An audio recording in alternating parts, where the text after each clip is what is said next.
TPCSI fans, you want to revolutionize your sports investing habits? Allow me to tell you about WagerWire. WagerWire is an app that helps you become a superior bettor by allowing you to sync all your sports books and track all your bets in one place. See your current action, your betting history, and stats. You could also sign up for sports books and collect bonus offers. Follow them at WagerWire on X, as it's the best account on the platform. Head to App Store or Play Store now and search WagerWire and download the app.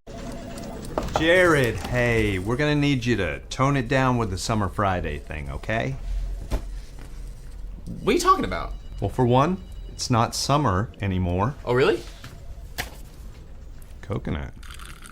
Also, who is this?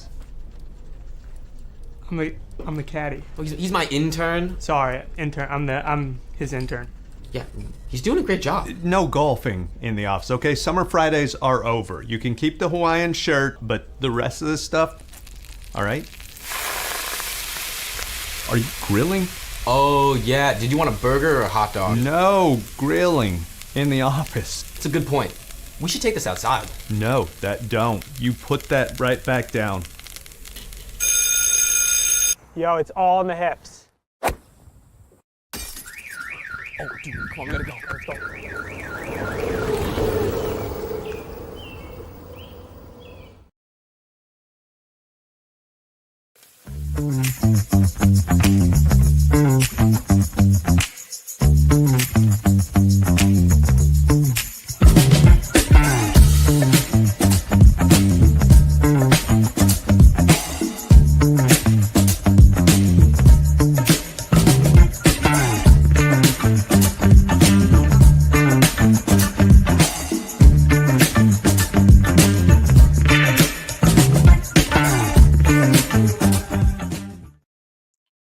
Good morning, sports fans from all around the globe. I am the host, Jeff Dawson, East Coast Sports Investors, and it's that time of the week for 3 men in a box, maybe 2 men in a box, maybe me just in a box. I don't know what the hell's going on today, but we're here on time, ready to talk some championship football on Monday as the Ohio State Buckeyes face Nick Hathcote's Notre Dame Fighting Irish. A dream season, and who would have thought after the loss week 2 to UNI, Northern Illinois, 28.5-point favorites. We don't have to go over that.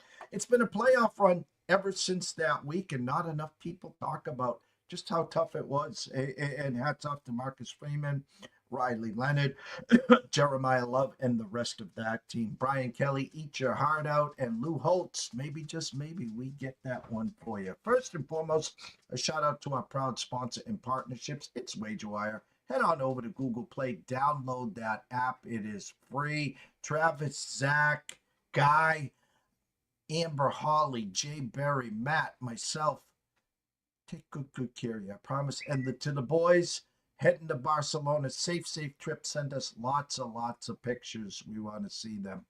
Viva Tequila, Seltzer, CT Bets, Austin, Team Family, second to none. Go try a new lemon, or the East Coast is cuckoo for coconut. And last but never least, Atlanta Steaks and Seafood. Jump on over to Facebook. Introduce yourself to Terry Smith. While you're there, head on over to atlantasteaksandseafood.com. Place an order today. Use promo code STEAKS10. Get 10% off your full order. I got a better idea. 4 subscription packages from steaks and chops to seafood. Just check the box, and every 30 days, you go to your front door or your back door, and there's a box of food. Start 2025 off right. See if I can do this correctly here. Probably not, of course, but we will try here. Let's see here. 2 men, 3 men, 4 men. Let's see if I do this. Let's bring him in. Nick Hathcote. What's up, Nick? How's it going, Jeff? It's going well. How about yourself? It's going well. It's been a good week. Been hammering college basketball now that I can actually put some focus on it. So that's been good. Making a little bit of extra money between college football and until the college baseball season starts. So can't complain. Well, next Friday we'll be talking about your yearly booklet guide that comes out the following week. Next thing you know, it's futures. How are we going to start and build the portfolio. We've already seen futures up in the market there, and then Valentine's weekend, the season officially begins. Let me see if I can get creative here. Hold on. There he is, and now I can. I know makeup and hair. I know it's a big day. Let's see if this works here. Trust me on this. Let's go to this.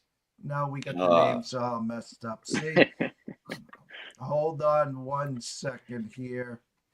I'm trying to do this. Nick and Q. No, 3 men in a box. Nah, it's not going to work today. Actually, hold on 1 second. There we go. Look at that. Look at Got that. it. Look at that. Anyways, Nick, you got to sit in your, listen, we got college hoops tonight. We got NFLs coming up Saturday and Sunday, but the big game Monday. All the lighting in here sucks. Take us back. Notre Dame is sitting 1 win away. We've talked about this. We didn't, after week 2, did you expect to be? No, I expected to get hopefully to the final 12. You had some big wins to get here. How were you feeling last week? What did you see from your Fighting Irish? Felt great. Just absolutely resilient. It seemed like every other play somebody was getting injured, including Leonard. We were already on our backup left tackle, and he went out of the game. So to be able to run the ball in the second half, like Notre Dame did, was very impressive. And then to really stop Penn State's run and put it all on Drew Aller and make him make plays, which he just couldn't do. Definitely a good feeling. Have a great feeling going forward this week. I'm not a huge fan of the matchup, but I'm sure we'll get into that in a little bit. Yeah, it was a tale of two halves. I used dominated. I've used bullied. I thought Penn State did what they wanted to in the first half. They're able to run the ball at will, had some big runs there. But hats off to Marcus Freeman. Halftime adjustments, get the ball, scored on your first 2 possessions. The crazy fourth quarter, of course, I bring back the Patriots' first Super Bowl win with Tom Brady against the Rams. And I bring it up for this is, John Madden is screaming, hey, Tom, even though you got a couple timeouts, let's take this to overtime and let's see what happens. If I'm James Franklin, I grab Drew by the 2 ears and I say, hey, worst case scenario, kid, is we're going to overtime. That's the worst case. And maybe it was the play calling. Hey, I would have ran it to the left, to the right, see what happened. I heard you jump from Cape Cod when the interception was thrown. Take us through that. Yeah, I was literally in my living room jumping up and down like a little kid on Christmas. It was a lot of fun. But I think it was more of you can say go to the overtime, but I don't think they trusted themselves in overtime. I think just because of that second half, they saw the way Notre Dame was dominating, and you saw the two possessions that Penn State scored on the second half were both short field, I believe, after turnover. So I think James Franklin was like, okay, well, Drew Aller's got us here. He's only thrown 4 interceptions the entire season, so you kind of trust him not to make a bad decision.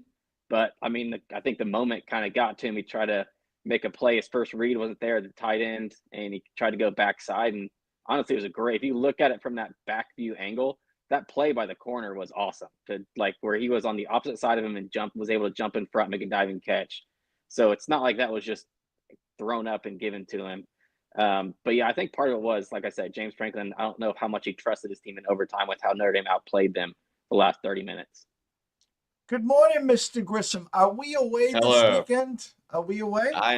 I'm in rainy Miami, but it's about 70 degrees. So better than what it was in Arkansas, because it was about 25 when I left the airport yesterday. And big plans in Miami for the weekend? I'm here for a buddy's bachelor party. Oh boy, been there twice.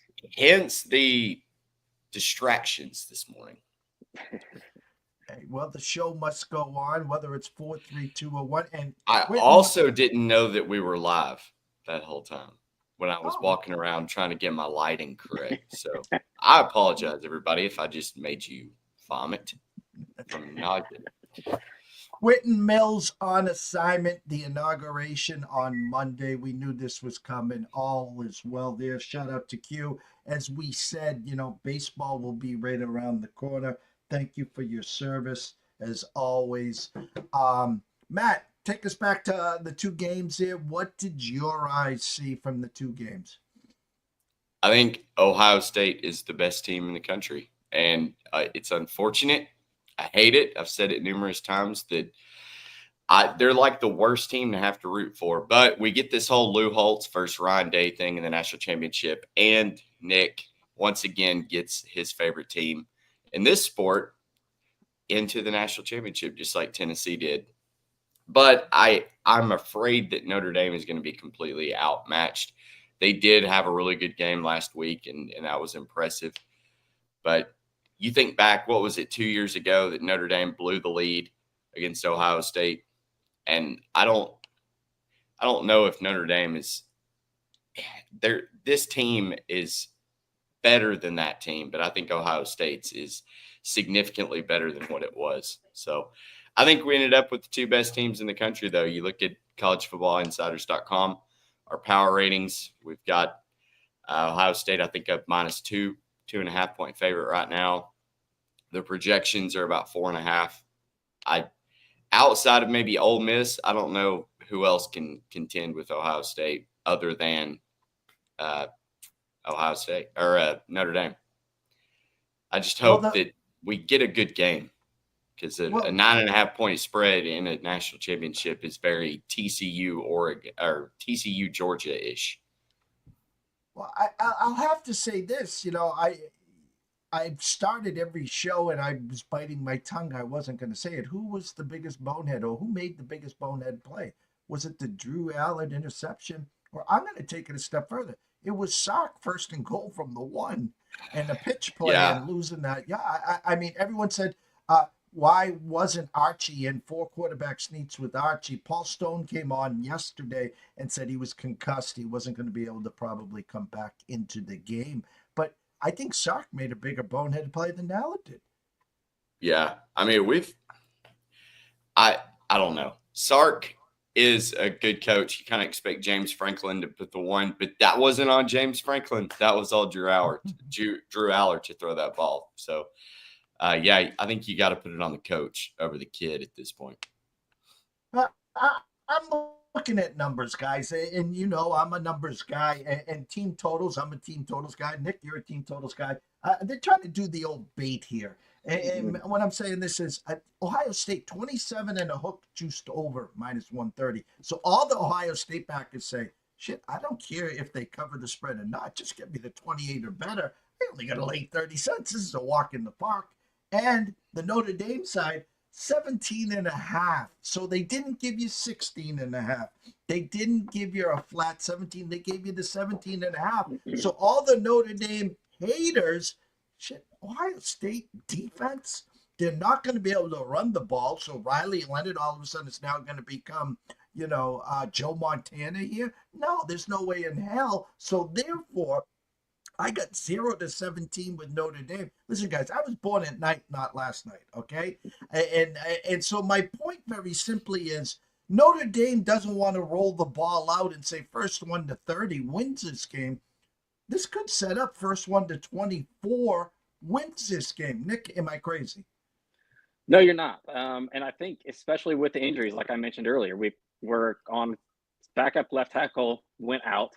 Now, if you remember towards the A&M, a lot of the handicap was, well, Notre Dame lost their starting left tackle like a week before that game. Are they going to be able to handle this Texas A&M defensive line? Well, that Charles Jagasaw, who tore his pec right before the season started, played about 26 snaps last week, kind of in relief, but that was his first game of the season. He's going to have to move over to left tackle. This isn't the defensive line you want to face in your first start of the season, basically. So that kind of worries me. And so I think they're going to rely a lot on Riley Leonard's legs. If there are props out there for his rush attempts, if it's anywhere around like 14, 15, take the over.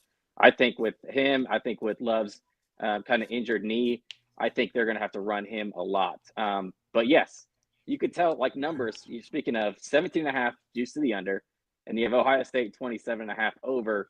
juiced. It's the books are telling you or wanting you to take Ohio State over. They're wanting you to take Notre Dame under. One of them probably does happen. It really just depends on which team controls the pace like they want. Matt, I do agree with you. Setting up for that TCU Georgia, we've seen what Ohio State has done in the first halves against the Vols, against the Ducks. They allowed Texas to sneak around here. Texas, no disrespect to Notre Dame, but big athletes versus athletes. I'm not saying this is a men's versus boys. You don't do what Notre Dame has done after losing to UNI to get to this spot. A lot of people give the coaching edge to Marcus Freeman over Ryan Day. Matt, what's your thoughts on the coaching?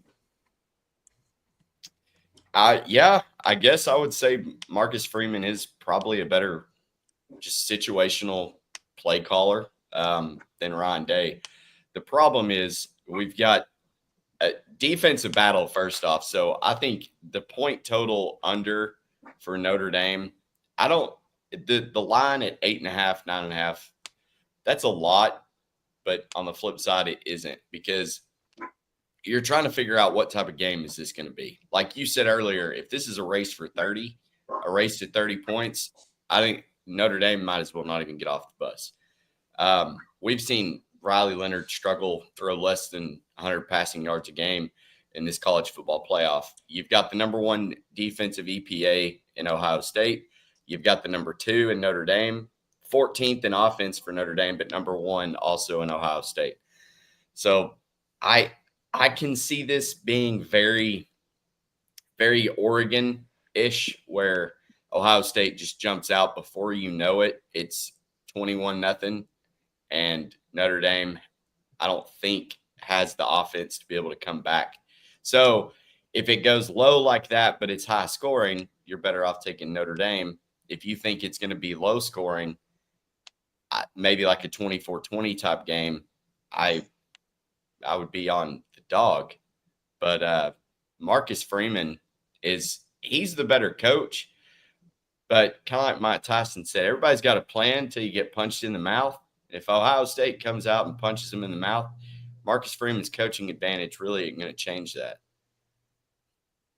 Nick, I have a hard time with this because we correlated the Ravens and Chiefs last year, championship game in Baltimore, where the Chiefs came in, they won the first quarter, and for some reason the OC Monken decides that Lamar's now going to be a passing quarterback, and I think they ran the ball 3 times in the first half, and the game was over. Now, if I'm Marcus Freeman, I'm staring at this Ohio State defense, their front. Excuse me. I'm in trouble in this regards. I know I've said Jeremiah Love needs to get over 135 yards for them to be successful. They have to win the turnover battle. Okay. Riley Leonard's going to have to pass and run. Okay. So whether you win the toss and defer, or you win the toss or you lose the toss, and Ohio State says, all right, we want to see this offense. At what point, I guess I'm going to say, Nick, you're Marcus Freeman here. If you try to get cute and put the game in Riley Leonard's hand because we got to score, you're playing into the Ohio State defensive plan here. Now, on the same token, if you're trying to run Jeremiah Love into the ground, you're trying to do some RPOs with Riley Leonard, and you're not moving the chains, and here comes the Ohio State offense, you're stuck on stupid there. I'm giving you the game plan today. I'm giving it to you, especially for the first quarter and the first half. How do you draw the first quarter and first half up? To be honest, as underdogs, I think you have to. I want to see them do a lot of like short play actions at the beginning. Like, let's get them a little like on skates. Let's not let that defensive line just go full bore at Riley Leonard and try to sack him every time, or just play the rush. I think we want to see a lot of like play action passes across the middle. Notre Dame, for the lack of weapons they have on the outside, they have guys that are very good in like intermediate under routes. And that's also what Ohio State struggles with the most. I believe, like you saw that against Texas. Texas had advantages, like when they were able to throw short, and Quinn Ewers able to hit those guys quick. That helped. I think that's what Notre Dame needs to try to do. I don't think, and I know a lot of people are going to say, run the ball, run the ball, run the ball.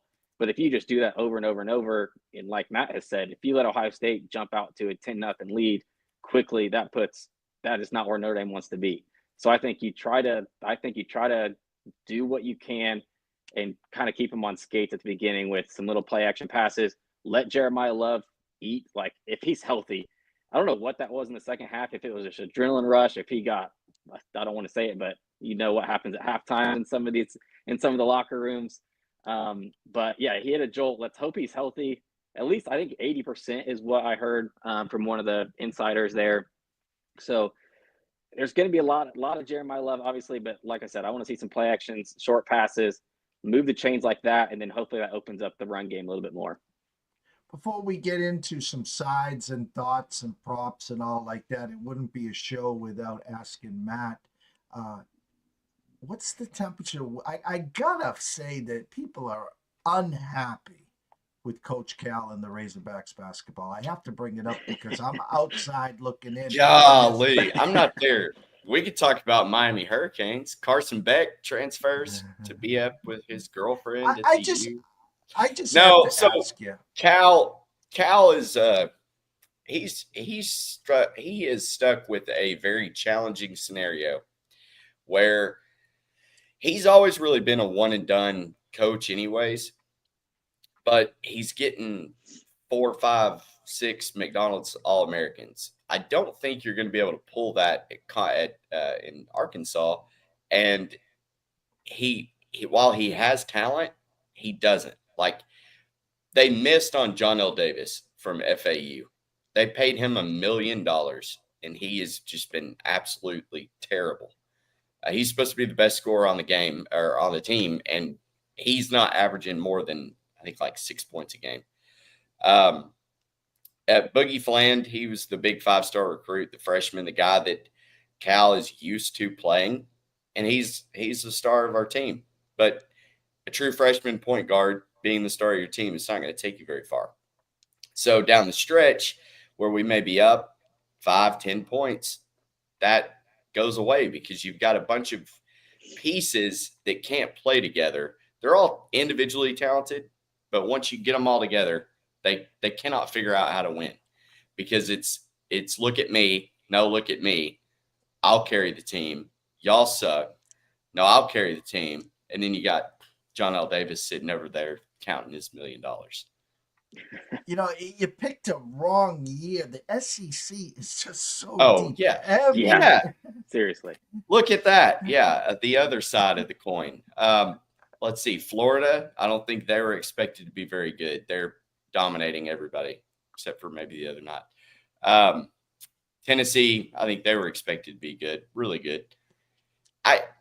Ole Miss, Mississippi State, both of those. Yeah, I mean, Ole Miss, Chris Beard is really good. LSU beating us the other night was just kind of the nail in the coffin, though. We were up at, I think, 10 or 11 at one point with 2 or 3 minutes left.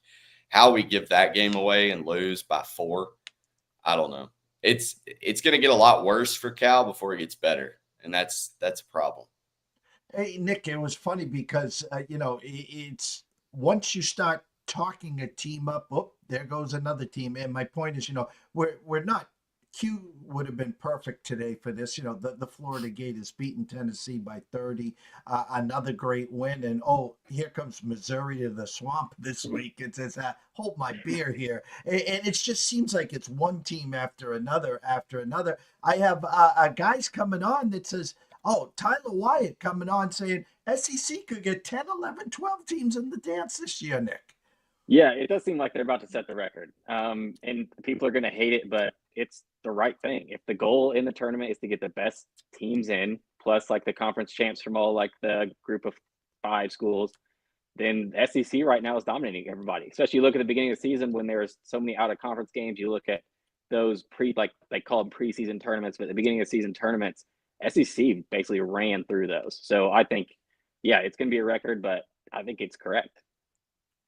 I'm going to go to a quick commercial break. When we come back, we're going to have some picks, props, and thoughts on the championship game. If you guys got any hoop talks or thoughts for tonight, Saturday don't be afraid to share them. So let me just get to here, and then I will go to here.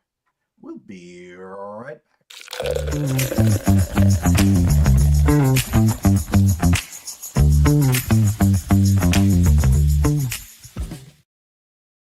Nick, we're going to start with you. Championship Monday, of course. Any college basketball games tonight, tomorrow, whatever it is. This is a little potpourri for you today. Yeah, I'll start off with a couple of player props I like. One will be for Notre Dame. This is out there. Mitch Jeter, the kicker, over 5.5 points is plus money. Ohio State leads the country in red zone defensive percentage, and Mitch Jeter's been on a tear ever since he got recovered from that injury. He hasn't missed a field goal yet, hasn't missed an extra point. So over 5.5, you need either 2 field goals or a field goal if Notre Dame scores 3 touchdowns. I think that hits. So I think 5.5, especially in plus money, is a good one there. Another one on the Ohio State side, Emeka Egbuka, over 54.5 receiving yards. I think the plan by Texas is going to be pretty much copycatted by Notre Dame in the secondary, where it's don't let Jeremiah Smith beat you. Notre Dame's corners are legit. One's a freshman, one's a sophomore, but they're still very good man-to-man coverage. Like we saw Penn State receivers not get a single catch. So I think what Ohio State's going to do is they're going to try to get Egbuka over the middle, just like they did against Texas. I think Egbuka, he had like 60 yards in the first quarter and a half. So I was surprised to see it's at 54.5. I think he hits there. From the spread in this game, I don't play these Notre Dame ones unless it's like a money line. I lean where if you're going to take just the 8.5 or 9.5, I think you play it on Notre Dame. If you think Ohio State's going to hit that number, I almost think you take alt line and just do like Ohio State minus 16.5, Ohio State minus 19.5, something like that, and maybe divvy up the units a bit. Because I do think it's either Notre Dame keeps it close and low scoring if they can keep the pace like they want. If Ohio State gets what they want, I could see it getting ugly, and that hurts to say. But I think those are kind of a few different plays I'm looking at. Nick, if you're taking Notre Dame at plus 8.5 or 9, aren't you taking their team total over 17.5 as well? No, I'm not. Because I think Okay. if they do keep it close, like say they could beat 24-17, like I think that's where I think Notre Dame would. That's where kind of the score Notre Dame wants to keep it. Like they want to keep it around that 20-17, 17-14 mark. They want to make it like Michigan. Like they want to play like how Michigan played that game against Ohio State. So I would still stay away from it because I'm still concerned with all these, like I've mentioned a couple times already, that these injuries on the offensive line have just been built up. And the lack of explosiveness, we might hit a couple, but can it be consistent? Can you go from the 20 and score every drive? That kind of makes it tough. So no, I think they try to keep it low scoring if they're going to keep it within the spread. So that 17 is probably right on the spot. And championship games, TCU, Georgia, I'll go back the last 2 years, UConn hoops in the championship game. They can't give you enough points. And they're trying to attract as many people on one side here. And it's, trust me, they're not looking for Ohio State money on Monday. So, all right, let's go to a quick commercial break and we'll bring in Mr. Grissom. Stay tuned.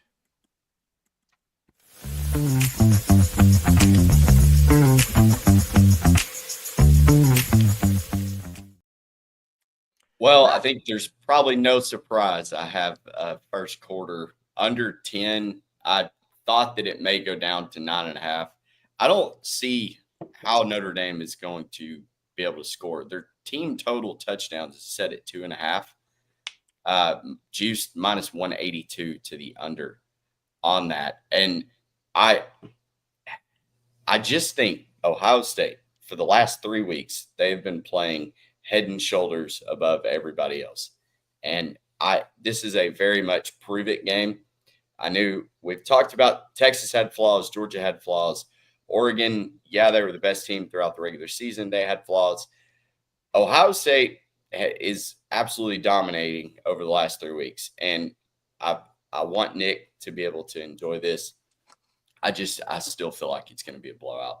That being said, I took Ohio State to win by 7 to 12 points plus 400. I took Ohio State by 13 to 18 plus 500, and Ohio State 19 to 24 plus 700. So, 7 to 24 points. If Ohio State wins by any of those margins, I'm going to be profitable. That's really the only thing I like.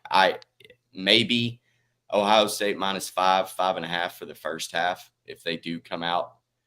But everything else is so juiced, leaning under for Notre Dame, under for the game. There's really no money to be made here. Maybe in game it, but like Nick said, I think Notre Dame, for them to win this game, they're going to have to keep it like 17-14 type game, like their game, a couple years ago. It was low scoring.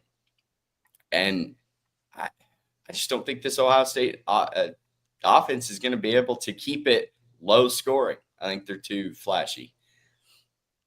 You know, as we speak, Heritage now, and they do listen to our shows here, 17.5 now, juiced under -120. So again, they're giving you now even money for Notre Dame to get to 18 or better. You talked about Jeter. How big is that first one? You know, he makes the first one at 41 yards, and then he closes it out with a 41-yarder. So again, next Friday at this time, we'll be recapping that. We'll be talking about your 2025 college baseball preview as we get closer to college baseball starting on Valentine's Day weekend. Nick, where can they find all your work? Yeah, in Halfcoat 413 on X is mostly where I do my gambling stuff. Also, join our NCAA Insiders Discord. Absolutely free to join. We talk to a lot of people there, get their opinions on stuff. We give our opinions on questions they have. I put my picks in there all the time. And then, yeah, you mentioned be on the lookout for our preseason stuff. I've already gone over A&M, Tennessee, Clemson, and Florida State. So I'm digging deep. I'm full bore and really ready for the college baseball season. But that doesn't start till after Monday for me. So let's hope Monday I don't be depressed and decide not to work on that, Matt, the rest of the week. Matt? At Grissom on X, collegefootballinsiders.com, and then collegebaseballinsiders.com will be up before we know it, and that guide will be out. Shooting for Saturday, January 25th. So assuming I make it home from Miami in one piece, and Nick and Q and Smitty pull their weight too, we'll get this guide out. Well, Matt, be safe over the weekend. Have some fun, not too much fun. Nick, I'm really rooting and pulling for you. I was asked to go to a viewing party at the Encore in Boston with a company. So I'm going to be there at least for the first half. I will be with another Notre Dame fan. So I will be feeling your pain every play. There's a lot of Notre Dame fans in Boston. I will say that. The Irish eyes is smiling, eh? So, gentlemen, have a great weekend. Thank you so much. Behave yourselves. We'll be back next Friday with you guys. Next on deck, Adam Trigger. Stay tuned. Thank you. Jared, hey, we're going to need you to tone it down with the Summer Friday thing, okay? What are you talking about? Well, for one, it's not summer anymore. Oh, really? Coconut. Also, who is this? I'm the caddy. Oh, he's my intern. Sorry, intern. I'm his intern. Yeah, he's doing a great job. No golfing in the office, okay? Summer Fridays are over. You can keep the Hawaiian shirt, but the rest of this stuff, all right? Are you grilling? Oh, yeah. Did you want a burger or a hot dog? No, grilling in the office. It's a good point. We should take this outside. No, that don't. You put that right back down. Yo, it's all in the hips. Oh, dude, come on, we gotta go. Let's go.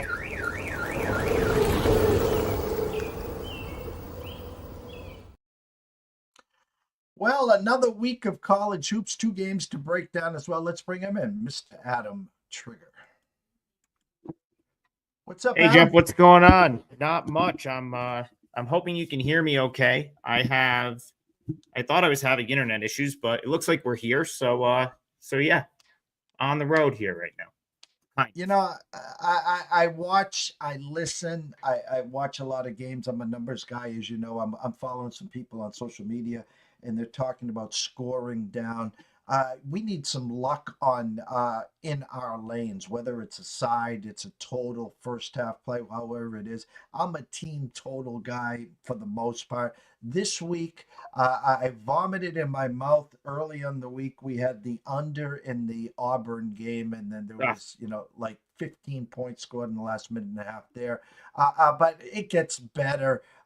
We had the team total under last night on Vermont. And of course, 6 free throws late, and they just tiptoe over. But the worst is this one. Gonzaga team total under last night, 79 and a hook or 80. And they had 37 points with less than a minute to go in the first half. They somehow, some way get a 45 at the half, Adam, with a 3 at the buzzer that no one watches other than the people that have the under there. And then, long story short, they're stuck on 77 with less than a minute to go, and another 3. Next thing you know, it's overtime. Thanks for playing. How's your week in college hoops been? You pretty much summed it up. My week. This is what last night. So I'm in the same boat. I have had just about as bad of luck as you could have to start 2025. Last night I have Cal Fullerton plus 20. Okay. This is it's like a 15-point game with maybe 2 minutes left. So it's, it's close, but it's not that close. Like you're thinking, especially final couple of minutes, you're thinking 15, you're probably good. It gets to 19 and Irvine has the ball. And they're just still, they got walk-ons in just chucking shots up. I thought, and then they got an offensive rebound. I'm like, oh, surely we're just going to dribble out because we're up 19, right? Surely we're going to dribble out the final 18 seconds and call it a day. It would have landed on 19. I would have won. Walk-on then fires up another shot and gets fouled on a 3. Fouled shooting a 3, like 10 seconds left. Thankfully, he misses 2 of the 3. So now it's sitting on 20. Fullerton comes down at the other end of the floor, misses a layup, and then misses the putback. So I end up with a push on a game I felt like I should have won. And the reason I bring that up is I think probably, we talk about, beating the market and CLV and that being a barometer if you're doing things correctly or not.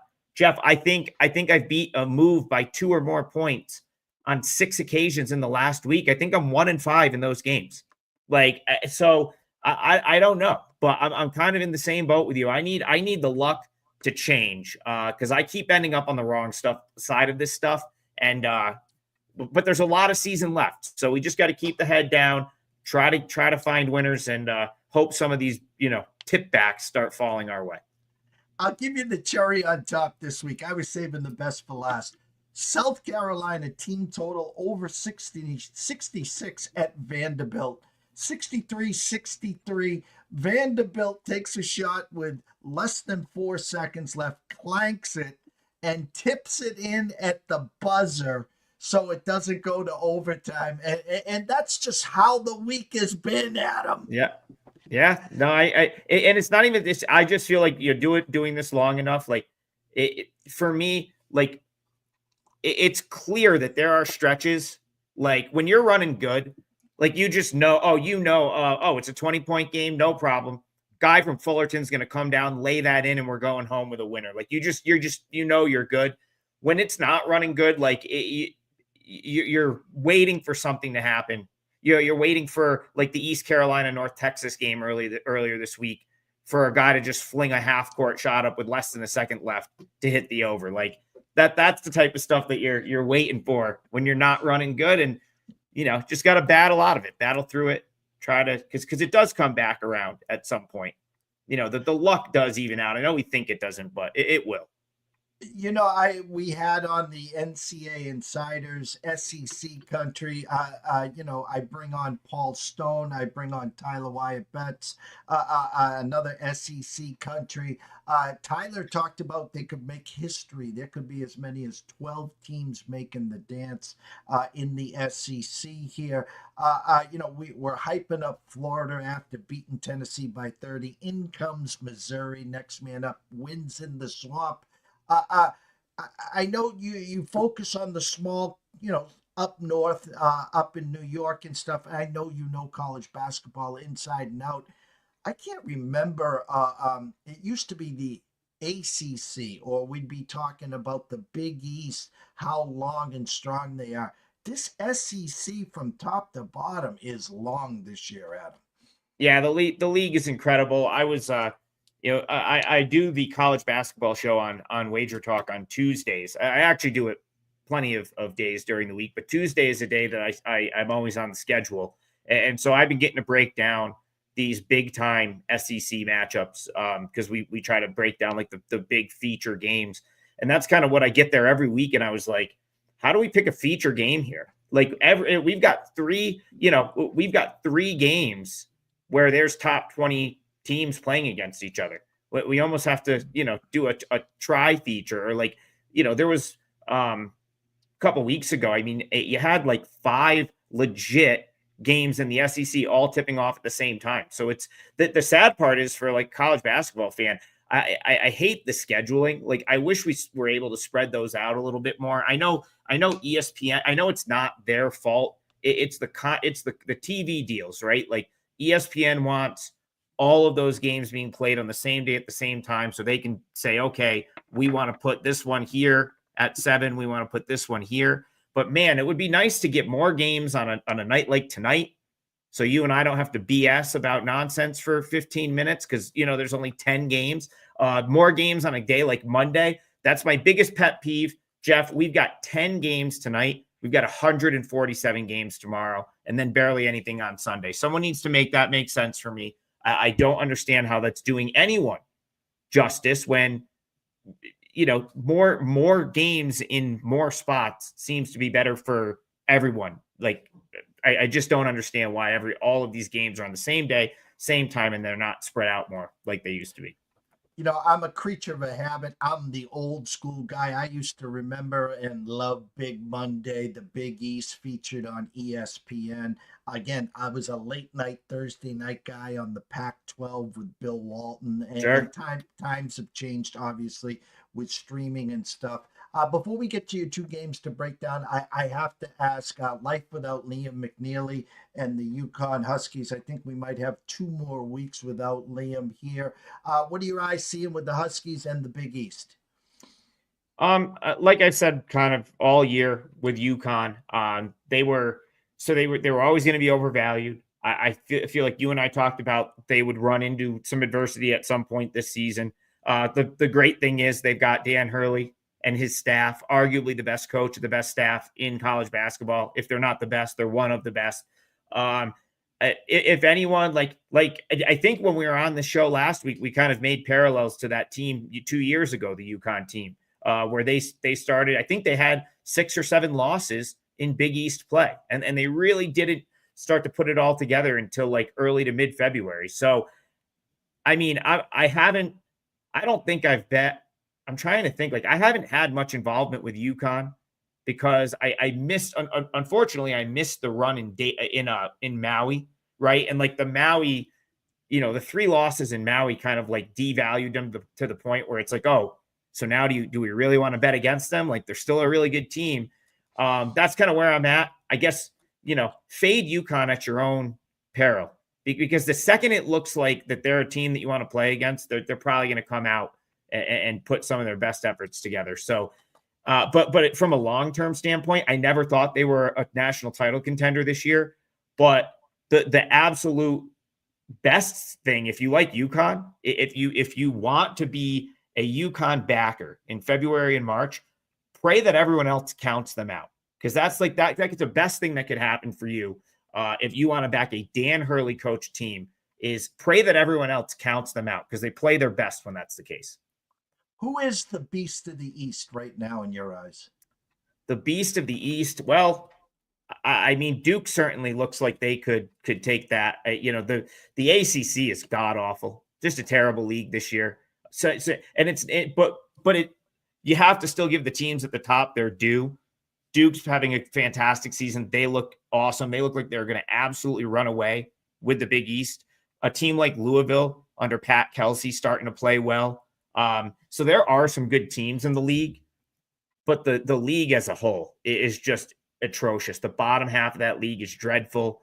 There's so many like names that just are not going to pan out. Miami, Syracuse, Virginia looks horrific. So, Duke, because they're in that league, and you're going to see a lot of these games like we saw earlier this week, where they're a 24-point favorite against Miami, they might not get the credit that they deserve.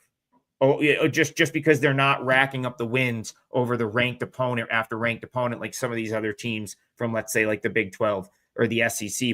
But Duke certainly looks every part. As far as any team on the East Coast, that could be that team. And the sleeper, I think, is St. John's. That team looks really good. I talked about their last year. They were like one of the teams that fit. When you start to look, when you get to February or March and you want to see like top 10 in adjusted offensive efficiency and top 10 or top 30, sorry, we'll call it top 25, top 30. KenPom adjusted offensive efficiency and defensive efficiency. It tends to be a good predictor for a team that's going to have a chance to win the whole thing. Last year, St. John's was right on the fringe of that 25 to 30 range, and they didn't even make the NCAA tournament. They were snubbed, in my opinion, Jeff, left out of the field. And so we never know what that team could have potentially done.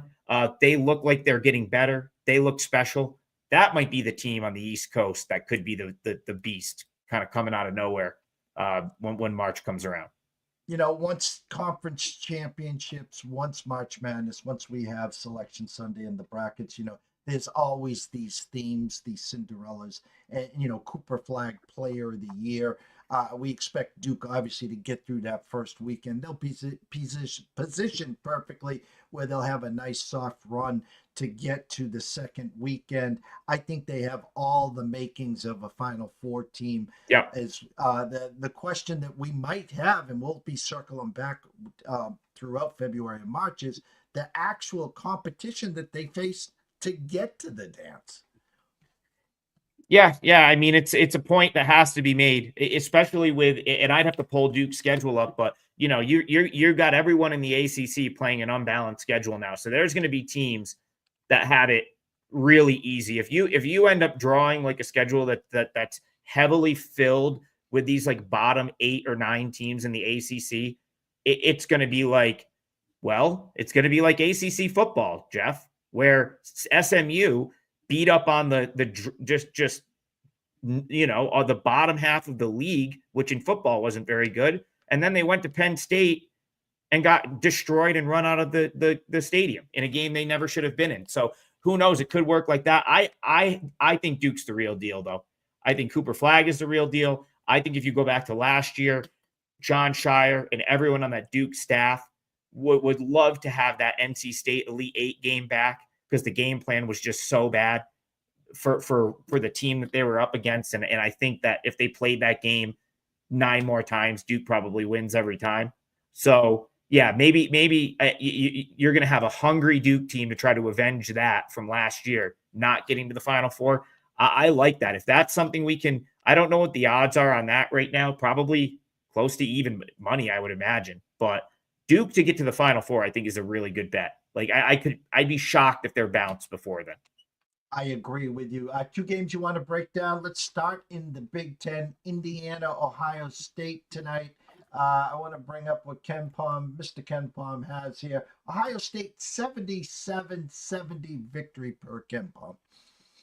Yeah, I think you could apply this theory to both of the Big Ten games tonight. Now, I won't go into detail in the UCLA Iowa game just for time purposes, but what you basically have here is 2 teams that the books are asking you to overpay for the desperate home spot, right? Like, I think we can all agree that UCLA being a 7-point favorite and Ohio State being a 7.5-point favorite, the books are saying, okay, we know that you can read, right? And you can look at the schedule, and you know that Ohio State just lost back-to-back games, and you know UCLA hasn't won in a century, and they keep losing terrible game after terrible game. You want to bet the spot? Great. You're going to have to lay 7 points to do it. I had a bigger opinion in Indiana, Ohio State, which is why I chose this game to break down as opposed to the other one. And the way I kind of look at this is like, so the last 2 games, you hear a lot of like, oh, well, Indiana can't win without Malik Reneau. Like they've looked awful. He's the missing piece. They were destroyed by Iowa, destroyed by Illinois. Well, my counter to that is the 3 games prior, they had no problem without him, right? Like and I'm not saying he's not a great player, but he got hurt 2 minutes into the Rutgers game. They won that game. They beat Penn State. They beat USC. Like these are not like slouch teams that they're knocking off. So, I think that might be a little bit overblown, that the injury to Renaud still should be like altering what the line is, right? Like, because what, at some point the whole thing, like, well, this guy's out. Well, if he's been out for 5 games, like, it is what it is at that point, right? It's not going to really totally alter the number, in my opinion. And that's, I guess you could say some of the same things for Ohio State, because they've had their issues as well. Their lineup's been kind of a revolving door at times. Michi Johnson, as far as I don't know if we know why he's left the team. Like, he abruptly just left the team, and I don't think we know exactly why. That's super concerning to me from like a locker room culture standpoint. And then you've got guys like Aaron Bradshaw. He just hasn't been what I think they thought they were getting when they brought him in. Only played 8 minutes last time out against Wisconsin. He's not scoring. Quest Glover, I thought, was a great buy low option for Ohio State. He was a machine at Samford. He never ended up stepping on the floor for Kansas State because of the injury, but I thought he would be great for them. He's not like really in the mix in their offense. I think in a combined 27 minutes the last 2 games, I don't think he scored a single point. And it just comes down to, like, I look at Ohio State, I look at Jake Diebler as the head coach. I was into Ohio State message boards, and the point's being made that, like, this might not be the year for Ohio State. This isn't the team, and they're okay with that. They've got to pay a big buyout to Chris Holtmann. Diebler is not someone that I think they think is their long-term coach. I think he was just in the right place at the right time, and he was cheap enough to justify, keeping there while they had to do other things like pay off Chris Holtmann, try to win a national championship in football. I just don't think that the concern right now is what's going on with this basketball team. And it sounds to me like if Johnson, who I think got a bunch of NIL money, is just leaving mid-season, like that there's some issues there that I think are not fully publicized that should be taken into consideration. Indiana, I mean, they're down one of their better players. Like, they're still a capable competitive team. When I look at these 2 teams side by side, if they were both healthy, I've only got this like Indiana +6. So at 7.5, I think they're making you overpay for Ohio State needing to win. We know that's not always how it goes. And if Ohio State keeps this within 3 possessions, you're going to cash. So I like I like Indiana +7.5. I think they hang around tonight. Yeah, Russell Saylor said fans were chanting "Fire Woodson," and I think 2 years left, $4 million per $8 million. I was actually talking to a couple people behind the scenes. There's some turmoil going on with the Celtics right now. Their team's up for sale, $6 billion. If anyone in this chat wants to buy the Celtics, the problem is that they don't own the building. That's number one. Number two is whoever buys this team is looking at a $250 million check each year, luxury tax, because they paid and repaid everyone. So there's some turmoil going on. And why I'm bringing this up is that Brad Stevens, the great coach of the Celtics, or was, got an extension, and he lost the locker room, Adam. And so Wick brought him in and says, hey, by the way, we need to move on from you coaching. And Brad's like, God, this is great. This is great. And Wick's like, no. You're not coaching anywhere else. We just paid you. We're bumping you upstairs, and Danny's leaving the building. We're going to bring in a new coach. And the reason I'm bringing this up is Brad's dream of all dream jobs was to coach Indiana Hoosiers. And so if ever there was a spot and the price was right, there's your guy. Yeah, and it's a worthwhile point, and I think that makes the case for Iowa tonight with the fact that, like, the numbers are never going to be able to fully quantify the issues UCLA has going on off the court right now. And the team clearly did not respond to Mick Cronin publicly calling out everyone in his locker room, players, coaches, lack of effort. And if it was going to work, it would have already worked. That was after the Michigan game. And UCLA went on to get blown out by Maryland and lose to a Rutgers team that was coming in a worse situation than they were. So I don't know how anyone in their right mind would want to lay 7 with UCLA tonight. I'm not saying that it won't hit. It certainly could hit, but man, that is that's like you're saying, if he's losing the locker room, it's tough to quantify. I wouldn't want to like lay a premium number if that's the case. So that's just kind of my take. Say kind of the same type thing here. Both inflated. I would look to the dogs in both of those games. Yeah, and it's funny you brought up UCLA. If you look at what has happened at halftime, Mick Cronin and his adjustments, everyone and their adjustments for UCLA, just been boat racing this team in the second half. Well, they don't run offense, Jeff. Mick Cronin's a defensive guy.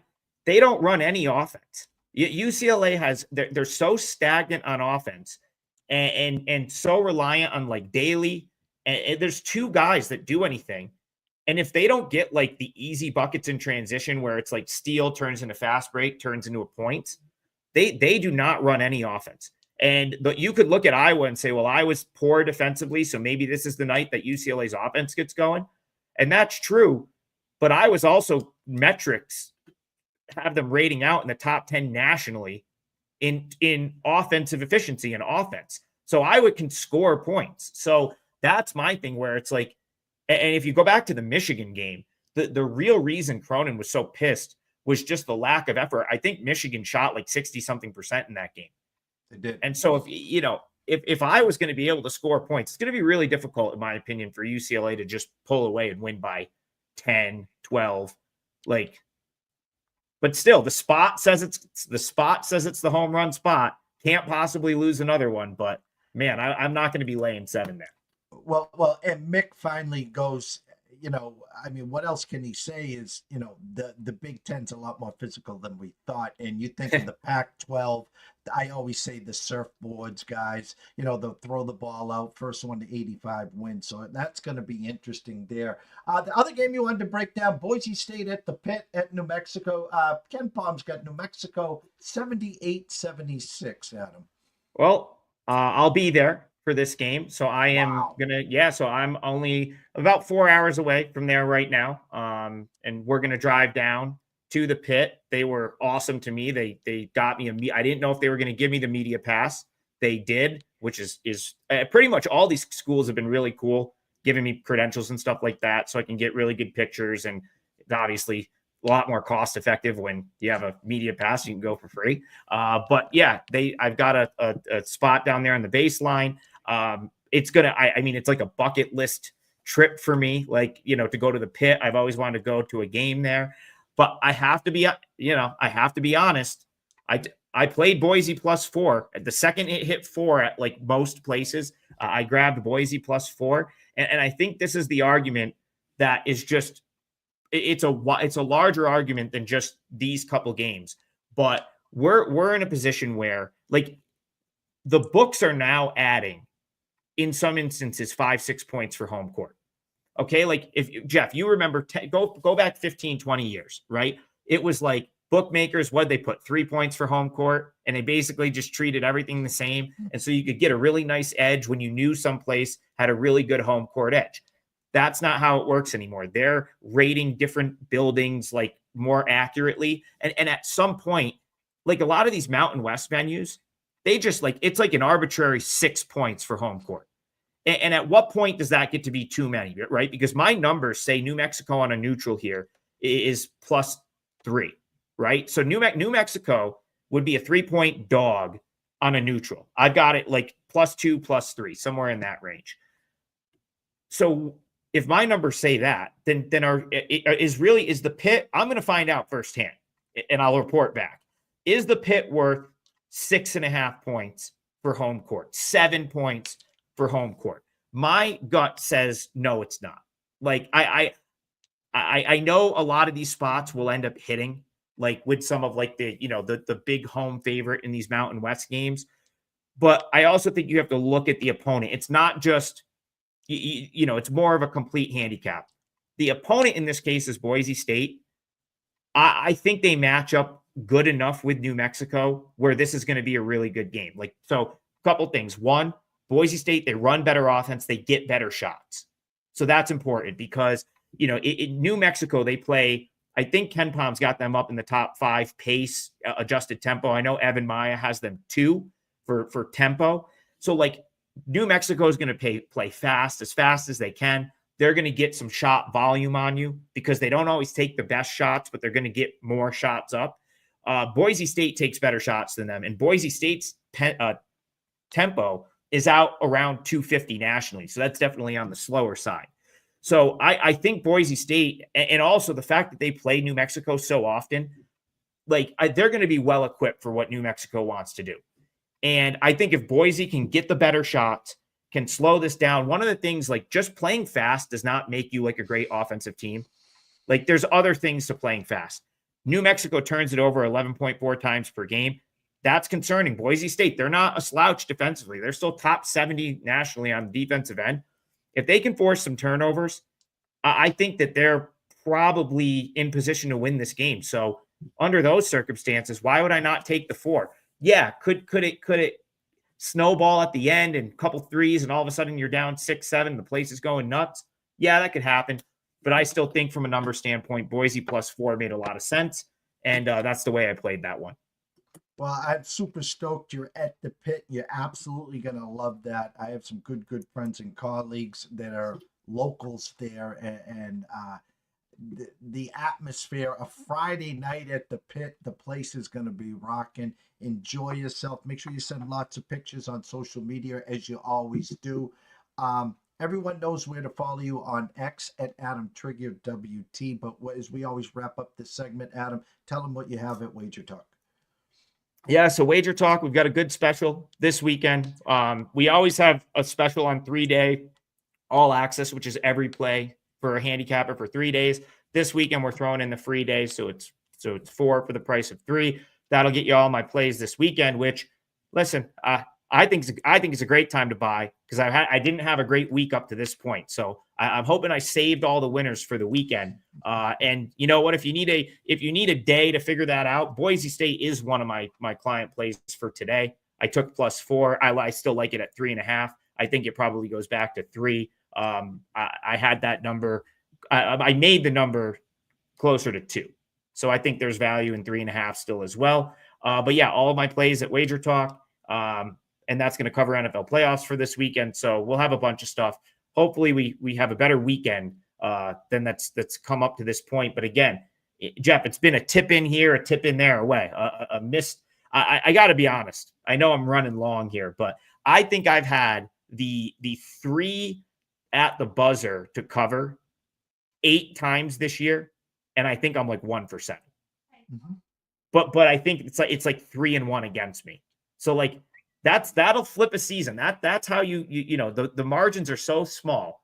That's the difference between being up and down in January is those things either playing out in your favor or not. But like I said, a lot of season left, and I'm still very excited about what we've got going forward. Well, we can't thank you enough as always. We'll catch up with you next Friday, same time. Safe travels, 4-hour trip, not that easy. Be safe, and we'll catch up with you next Friday. All right. Thanks for having me, Jeff. Always appreciate it. Take care. Adam Trigger, go follow him at Adam Trigger WT. And go check him out on Wager Talk. As he said, the market has tightened up. Back in the old days, this was fish in a barrel, and we had that fish in the barrel. We broke Da Vinci's Code in the month of December, plus 29 games just in college team totals in hoops. And the market shifted immediately once it went to 2025. They caught on real quick.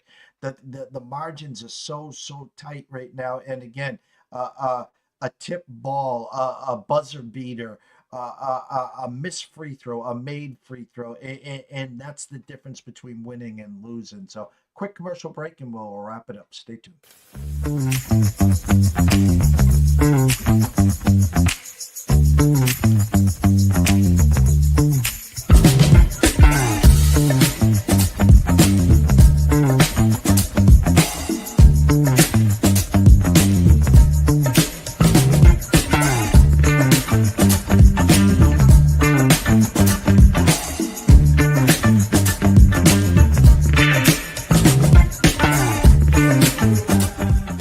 CSI fans, you want to revolutionize your sports investing habits? Allow me to tell you about WagerWire. WagerWire is an app that helps you become a superior bettor by allowing you to sync all your sports books and track all your bets in one place. See your current action, your betting history, and stats. You could also sign up for sports books and collect bonus offers. Follow them at WagerWire on X, as it's the best account on the platform. Head to App Store or Play Store now and search WagerWire and download the app. 2,000 years long, we will never settle. Hard days, no rain with a heavy metal. No time, no fail, won't stop here. Like a torch to a flame when it burns hot.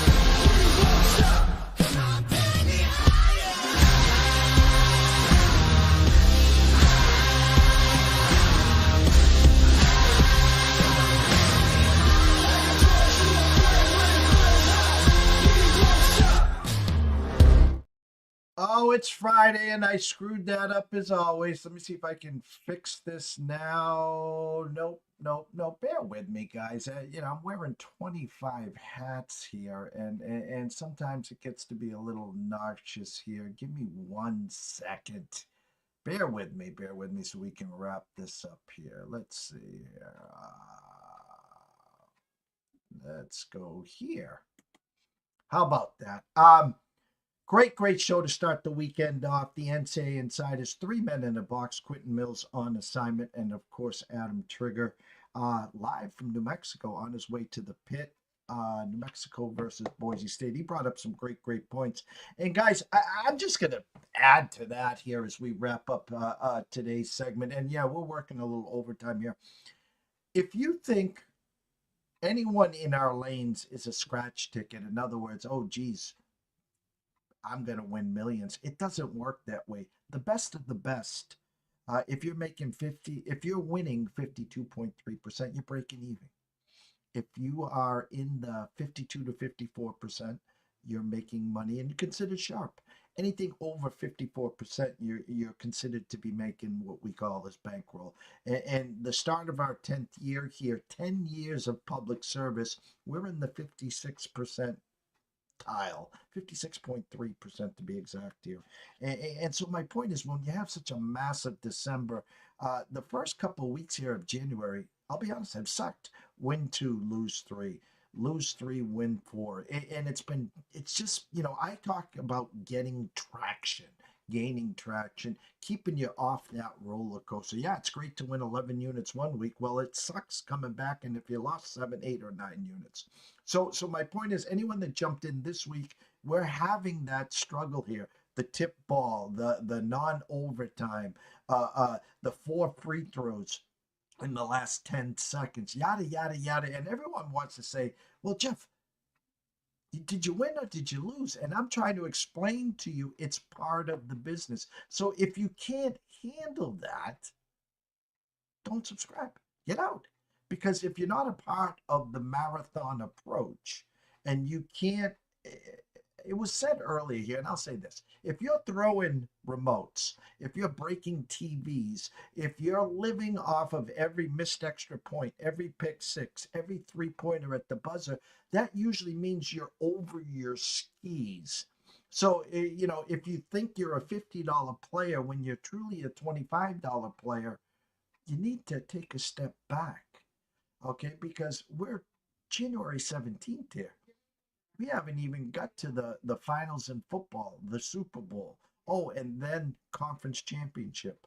Oh, and then March Madness. Oh, and then the Masters, the Kentucky Derby.